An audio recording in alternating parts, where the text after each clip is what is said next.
मनसेच्या व्यासपीठावर अवतरला भोजपुरी अभिनेता मनोज तिवारी। तुम्हाला ऐकून आश्चर्य वाटेल, पण कांदिवलीच्या क्रिकेट सामन्यांच्या स्पर्धेमध्ये मनोज तिवारीने हजेरी लावली। विशेष म्हणजे ही स्पर्धा मनसेने आयोजित केली होती।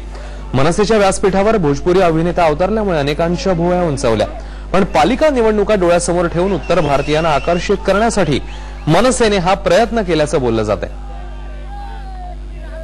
जब मैं पढ़ाई करता था तो मेरा एक दोस्त, मुझे लगता है खेल के लिए कोई भी बुलाए तो मैं बड़ी खुशी खुशी जाऊंगा, और मन से नहीं बुलाया तो और भी अच्छी बात है। मेरे लिए बहुत खुशी की बात है, क्योंकि ये तो बहुत अच्छी बात है कि लोग बोलते हैं कि मन से हमें बुलाती नहीं, बुलाया तो बहुत अच्छी बात है। हम तब भी जब मेरे घर पे पत्थर पड़े तब भी मैं गाना गाता था कि प्यार की गंगा बहाते चलो। तो कभी कभी परिवार में थोड़ी बहुत छोटी मोटी बातें हो जाती हैं, अगर हम उसमें भी प्यार बांटते हैं तो इससे अच्छी बात कुछ नहीं हो सकती। समर्थ संप्रदायाचे अप्पासाहेब